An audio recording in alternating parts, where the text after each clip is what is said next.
Olá, falamos que íamos gravar em outra região do escritório, mas já estava com o equipamento pronto aqui, né, Diego? Vamos gravar aqui de novo. Gravar e aproveitar para trazer aqui um vídeo sobre um benefício extremamente negligenciado pela INSS. Qual que é? Auxílio acidente. Benefício pouco conhecido pelas pessoas, tá? E que a grande maioria que sofrem acidentes tem direito. Verdade. E como é que faz para conseguir ter acesso a esse benefício? Vamos começar do início, né? A maioria das pessoas sofrem um acidente e desse acidente pode resultar em uma cirurgia, alguma coisa, vai ser afastada pelo INSS, né? Lógico que ela tem que ser contribuinte do INSS, vai ser afastada pelo INSS pelo auxílio doença. Primeiro pelo auxílio doença. Saiu do auxílio doença, vai ter marcada ali a data, infelizmente não era para ser assim, mas tem a data marcada para acabar o auxílio doença. Justamente. Né? Porque o certo era ter uma nova perícia para verificar se essa pessoa ficou com sequela ou se ela ainda tem necessidade de receber por mais tempo o auxílio doença ou se realmente ela já está apta a retornar ao trabalho. Então, o que deveria acontecer era uma segunda perícia para verificar essa situação. Não acontece. Na prática não acontece. Na prática, a pessoa passa pela perícia no INSS, recebe o auxílio doença com data marcada para acabar. É assim. E o que era o correto de acontecer? Terminou o auxílio doença, nós iríamos, nessa segunda perícia, vamos dizer assim, seria verificado sequela, situação de sequela. Ou limitação. Que é a mesma coisa na prática. O que a lei diz para o auxílio acidente? A pessoa tem que ter ficado com sequela, essa sequela tem que deixar uma limitação relativa à função que ela exerce. Ou seja, ela faz um esforço maior para desempenhar o trabalho dela, ou ela não consegue mais.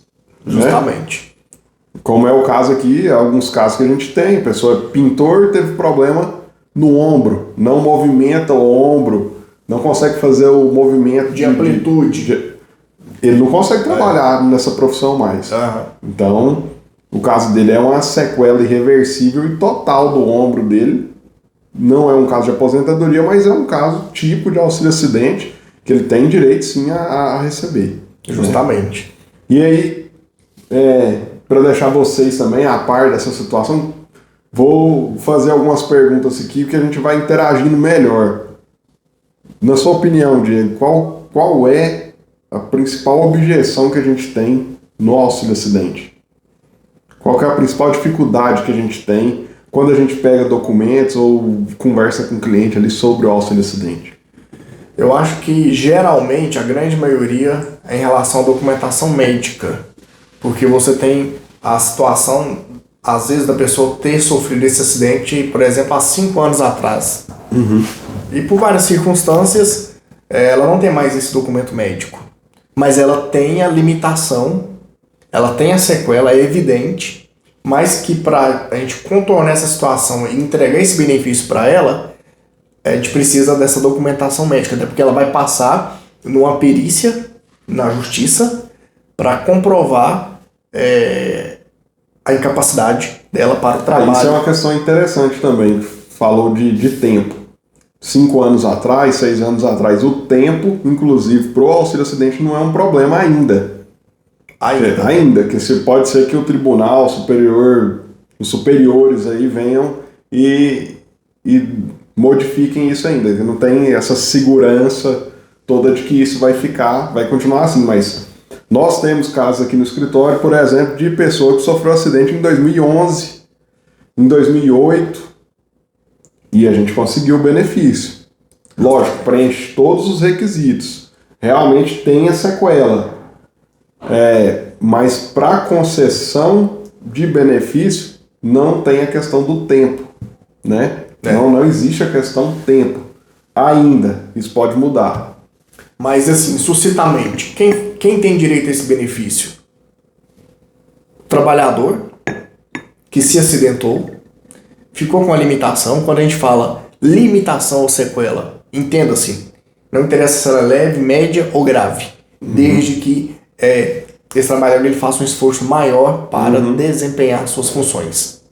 Justamente. Ele vai ter direito de receber esse benefício. E por quanto tempo esse benefício? Diga a eles.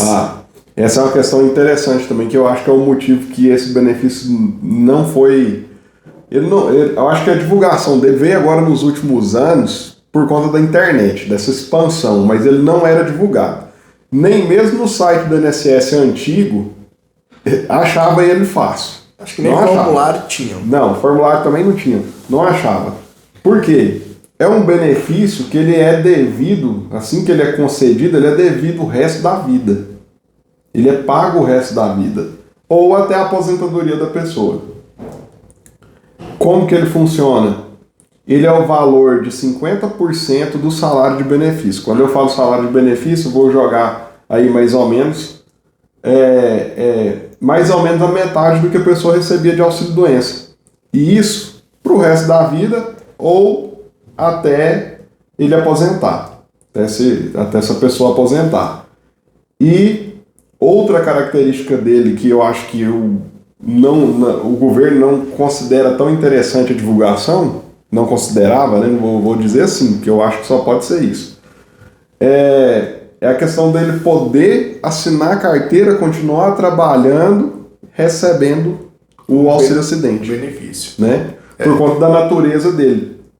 Eu já lendo aí várias doutrinas, vários livros sobre isso, já entendi que o caráter do auxílio-acidente é de tentar dar uma igualdade para o trabalhador que tem uma sequela ou uma limitação com um que não tem. Ele vai reparar essa natureza indenizatória, né? Vamos dizer assim. Mas que é a verdade, né? Qual que tem maior possibilidade de conseguir alguma coisa no mercado de trabalho? Quem está 100%. No caso desse trabalhador sequelado, ele não vai estar mais 100%. Ele não consegue desempenhar funções, igual a gente atende aqui, que a empresa demite após um ano, geralmente. Ele tenta... Às vezes nem retorna. Se reinserir no mercado de trabalho, e aí ele passa por várias etapas no processo seletivo, e aí eles não o contratam porque ele não consegue desempenhar de forma 100% o trabalho. Então, o auxílio-acidente tem um caráter indenizatório para tentar colocar em pé de igualdade, vamos dizer assim, com outra pessoa que está 100% no mercado de trabalho. Agora vamos voltar na questão da objeção. Eu acho que também, quando o nosso cliente ele vai ao médico, o médico que está cuidando da situação dele, tem uma outra objeção que é o que esse médico coloca no laudo.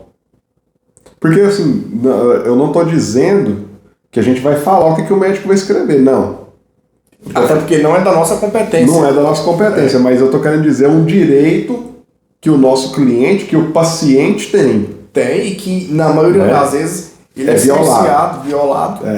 Infelizmente. O que acontece? Chega um laudo médico, ou eu converso com o cliente, a gente já conversa com o cliente no atendimento, o cliente fala, não, o médico não quis me dar um laudo.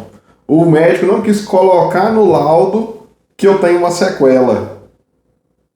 E assim, qual que é o problema disso? E na maioria das vezes são sequelas evidentes, por exemplo, a pessoa perdeu o dedo, foi amputado o dedo, igual perdeu o olho. Não precisa de fazer exame, né? Não, é só, vamos dizer assim, atualizar a documentação médica para que a gente prossiga ali com o processo. Então, um grande óbice que a gente tem durante o nosso procedimento aqui no escritório é o laudo médico, o que está escrito no laudo médico, muitas vezes, infelizmente, muitos clientes e muitos pacientes padecem por conta de laudo médico. Não está ali especificamente como deveria estar. Justamente. Mas assim, resumindo, é um benefício pouco divulgado pelo INSS. Muitas pessoas têm direito que se acidentaram no decorrer da vida, tá? E a grande maioria desses benefícios de auxílio acidente, infelizmente, a gente só vem conseguindo êxito pela via judicial. Então, ele tem um caráter indenizatório, o valor dele é metade do que a pessoa ganhava na época. Eu vou dizer mais, aqui no escritório a gente não teve nenhum caso administrativo. Eu não recordo. Não teve. Não tem. Todos são judiciais. Até porque ele passa na perícia, nós marcamos a perícia específica de auxílio acidente e é negado. E é negado. Justamente. E sabe o que é engraçado? É papo para outro vídeo, mas que às vezes o próprio INSS no laudo sabe, que é o laudo da perícia médica federal, o médico fala que existe sequela. E às vezes quando avalia ele lá como auxílio doença. Já lá tá escrito que existe o problema, mas ele não concede. O próprio INSS reconhece e não concede. Desse jeito. Infelizmente. Infelizmente. Então nós passamos aqui para deixar esse vídeo aí para vocês, tá? Acredito que foi esclarecedor. E comente aqui, compartilhe aí com seus amigos e familiares para que a gente possa abarcar o máximo de pessoas possíveis com essa informação relevante. Isso. Para toda a sociedade. Com certeza. Até mais. Até mais.